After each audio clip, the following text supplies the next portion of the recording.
Mbote, Nabino Bayebo Zuli Bakwa Kolanda Magazine, Bosolo na politique officielle sur le terrain, to Kiti Awa, na commune ya Kalamu, précisément na Pont Bongolo et Kenda Sango.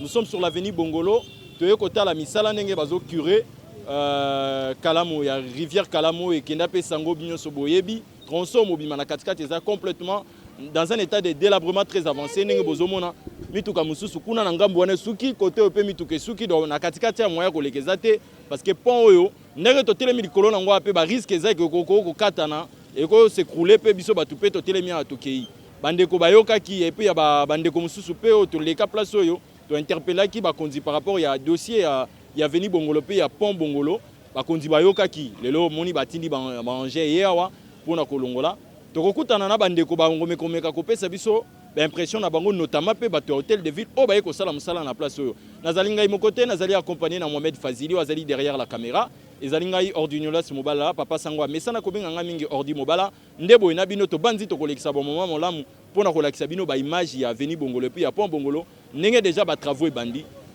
à tout à l'heure.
Bande konde na ebisa kibino ezali moko ya batu oyo bazo sala musala na compte hôtel de ville yepe azali awa na sika oyo bango baza ko superviser misala ndenge zo ko salema wa mwana mboka lelo misale bandi mbote na yo. Merci mbote. Kombo na yo nani? Monsieur Christian Ngwasi. Monsieur Christian Ngwasi oza mutu ya hôtel de ville. Ouais. Na coordinateur de travaux il y a réhabilitation il y a quoi chaussée de plus pont. Voilà. Siko na ndenge tomoni wawa tomoni bazo curer rivière Kalamu toko yeba misala eza na phase. Tobandi na curage, ils ont 10 jours. Donc on est là pour Clermont, y compris les bennes. Le curage au sol a 10 jours et les restants après 10 jours après ndeboyeba continuer à travaux ndenge et au fait aussi là. Bandeko balobi ba curage ba caniveau et sala maranango awa. Mais misala ngo ya pont ezalaka e bandi ba réhabiliter nzela et puis souki après na sima nango e bebi nango lisusu. Est-ce que cette fois-ci ozo rassurer ba kinwa nini surtout ba bato ya quartier Kimbangu na ya Matongi bozo rassurer bango nini exact. Base à la kimia tour Kisalu mebanda. Bomoni on aura bien moi quitté sur le terrain. Ça veut dire que les travaux ont commencé donc to bandi. Base à la kimia ba OCP là. Oyo ningo lobi dans 10 jours wana lilobano oyo ko pesa na bato nyonso ba check bino maboko pour que lelo makambango ezalaki li solo mais comme réalité lilobeza. Bon ça veut dire d'abord calme la population ya Kalamu Mobimba ba ozala content na ba travaux oignon sur sala makoto batika lanto ça non courage et les restants d'histoire ba royer bango après. Bon merci encore na gouverneur na ndenga tinde libiso ko to au sa misala. Gouverneur coup de chapeau. Merci. sikoyo ndenge bandeko bakoleka boye boprévoye nini parce que toyebi ke banger oyo éclairera moi baaccident ebele nini boprévoye pour que mpona korassuré mpe ke non toyebi ke eza nzela moko chaussée moko ya mwamu oyo ezalaka vraiment utilisé vraiment eza route moko ememaka bato na niveau ya marché ya Gambela mais lelo boye soki bobi bokanga yango bakinois babanda koleka ndenge nini fo emeka koexplike bango pour que bazala rassuré ke non malgré misala ezosalema mais passage à Nzela, peut-être à l'état malam. Non, je ne pense pas. Place Nyon Soumissa, les Salamaka, Bakanga toujours Nzela. Et Zarabongo en principe. Botika Batbasa la Moussala tranquille et libre. Donc je pense que pour un premier temps, on commence par le curage, au Kanganzela d'une partie, les cas de l'autre partie, et on fera vice versa. Donc base à la moi tranquille, tout le monde la vraiment chemin. Place les cas, pour la circulation à la monde. Mais je Zokoba, Tokomeka peut que soit moi Namboka le roi, Yemo Paye, Ayoka Kinasango.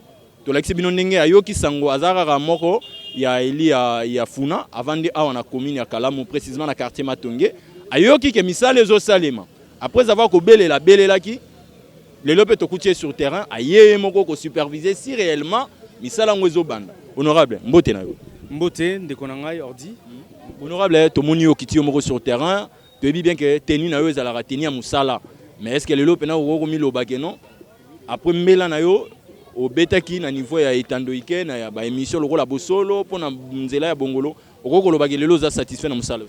Ben, je tiens d'abord à remercier le gouverneur de la ville de Kinshasa, Jean-Tini Ngobila. Dans le dernier entretien que nous avons la semaine passée, a promis que Misala, il fallait ébanda réellement. Semaine où, effectivement, Misala paye bandi.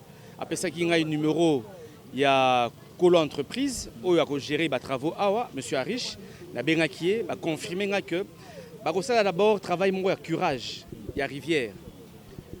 Bako curer pendant 10 jours, après bako bouka pont pour ba la pont mususu ya sika parce que on dit bien que ça pont morakala. Ozomona et nengotu ko lo ba ça pont moko très dangereux. L'idéal les alités qui ba dina ba kufa non. Donc voilà, je tiens vraiment à remercier le gouverneur de la ville de Kinshasa de la même manière na belela pona elingesa. Et le elingesa c'est Salami de la même manière to bengi pona Bongolo.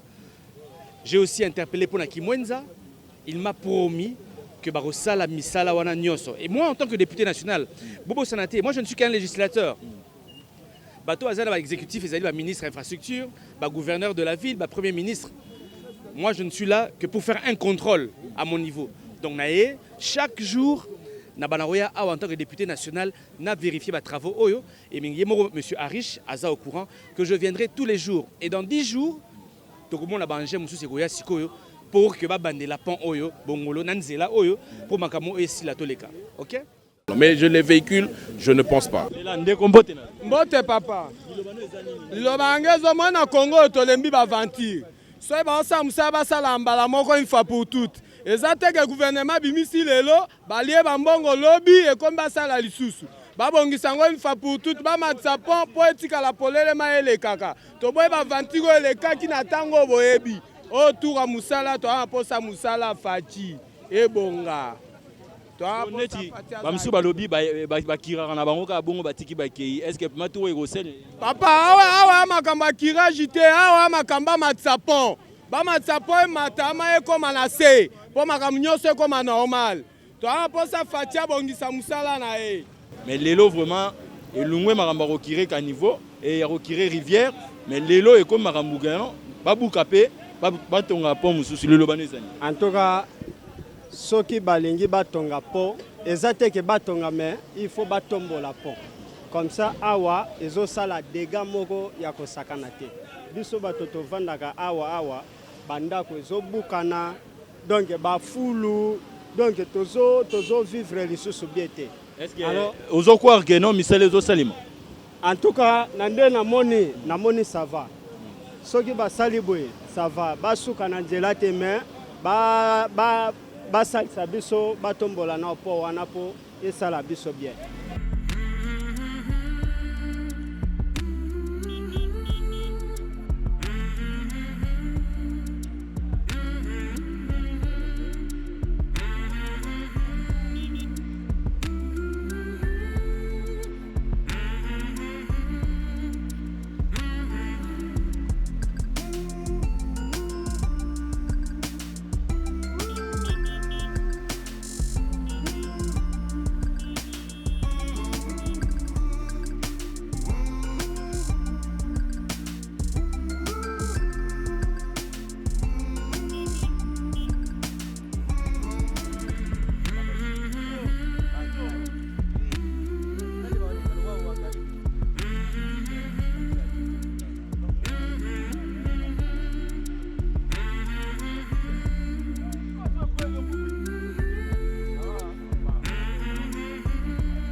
Papa mbote na yo. Mbote papa journaliste. Tomoni yo awana toza na pont Bongolo, misala ezo bandi déjà ko salema, ba bandi déjà ko kire. Lilobano eza nini, comment on a déjà misala bandi bo. Tout le monde bazo longola ba salité mais bazo kirete. Parce que o ezo mona na awa eza ba bilangi des bazo longola. Mais maman na likambo, il faut ba yeba na profondeur.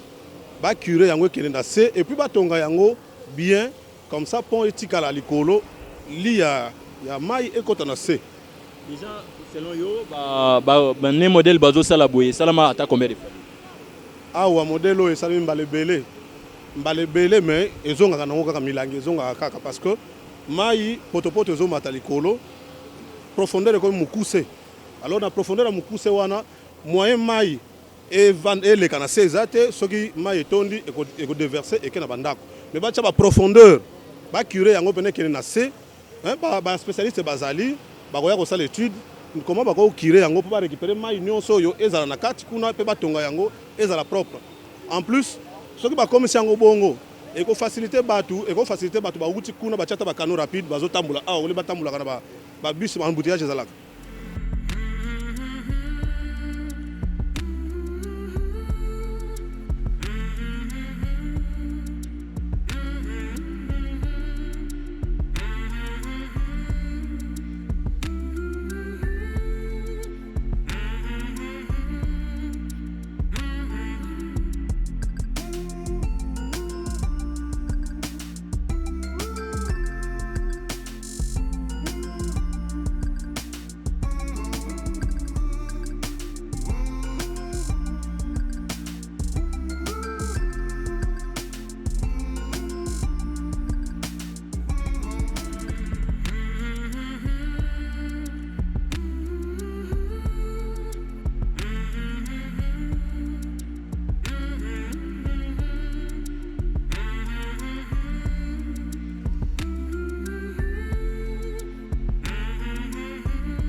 ndeko mbote na yo. Mbote papa. Awa to monio za moko ya bakubatu bavandi na commune Kalamu awa exactement. Vraiment eza biso muto vandi na quartier Kalamu. Sikoyo ndenge moni misala babandi boye lilobano eza. Bon lilobana ngeza kaka ke ba équipe ba quitter ba saleté wana. Bon ba effacer pont et matamwa likolo pona etika mwa nzela na se wana pour ceux qui mbule beti et comme akati likolo na pont. Moye ba kamne uta boye kata boye ezala kate.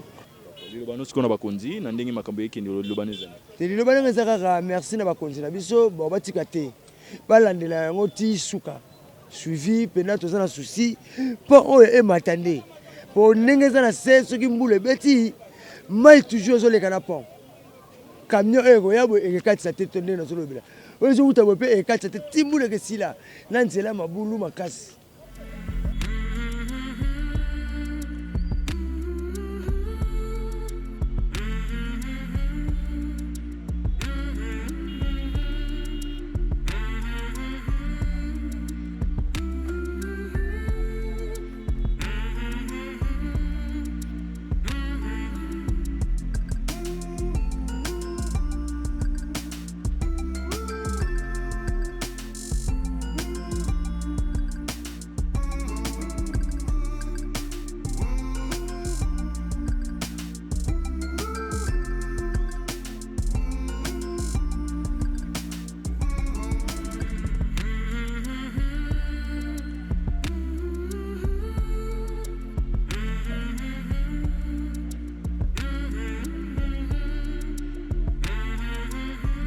ndeko mbote na yo mbote ba tomoni yo awa na pont Bongolo esika misala ezali kosalema lilobano eko oza nini alors lilobana ngai vraiment eza malamu alors soki tozomona biloko ezotonda na kalamu eza vraiment mutu misusu eza biso moko population alors biso moko faut tobongisa mais biso toza lisusu kobebisa kobwaka bafulu ezoya kuna bazobwaka na kalamu donc koto nyonso fulu babwaka ka wana bon siko tozela nani akobongisela biso do biloko boye eza vraiment dignité boso basalaki ediminer mais ba ekobwaka do babwaka bafulu na nde moko eza malamu te alors biso moko vraiment tozomona boye eza malamu te bazosala kwa baosala te.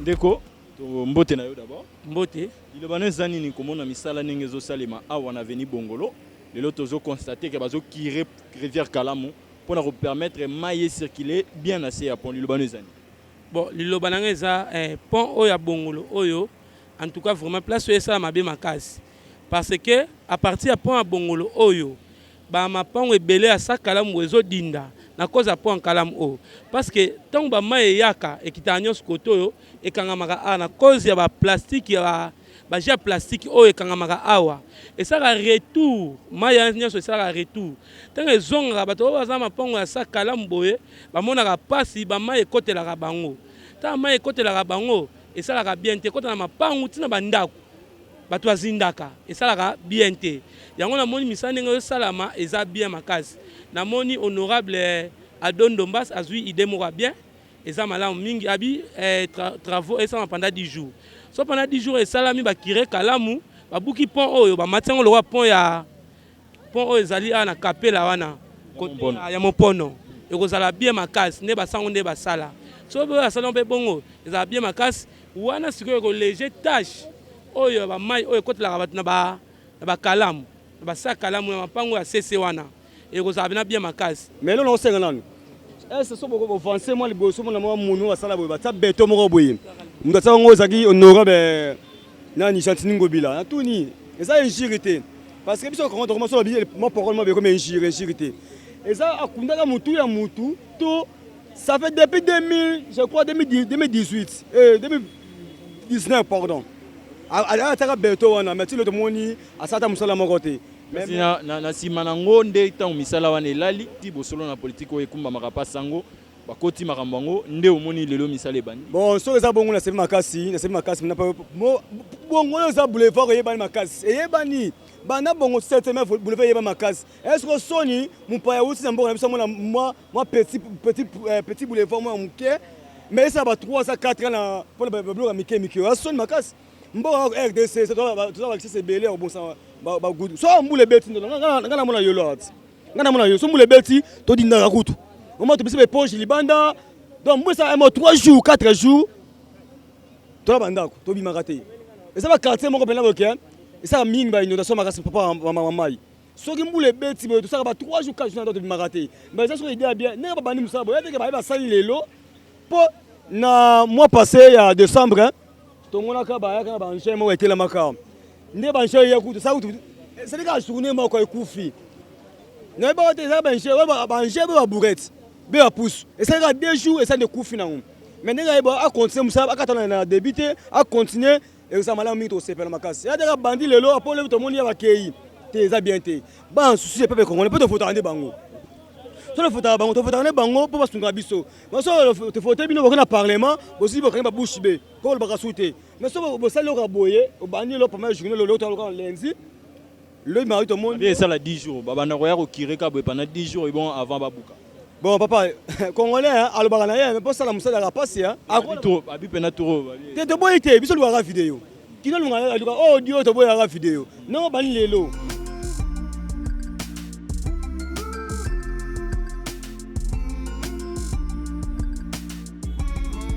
Zalaki ebele bolanda ki biso depuis le début tala to komi na suka to kitaki awa to yaki kotala ba ko sala constat misala ya lancement ya ba travaux ya curage ya rivière Kalamu puis ya réhabilitation à pont Bongolo mais également il y a réhabilitation il y a tronçon Oyo et zoami entre l'avenue Kasavubu et puis l'avenue Kimwenza babengi yango avenue Bongolo to yaki awa to tali misala ndenge bande ko hôtel ville ba rassurer biso babi curage ya rivière Kalamu ko sala pendant 10 jours et après démolir point Oyo pour que bâtir Moussousou Oyo un peu placé plus haut pour que permettre la circulation à maille et les caper calmement et puis n'a pas piéton mais également n'a pas véhicule ça la d'une manière fluide.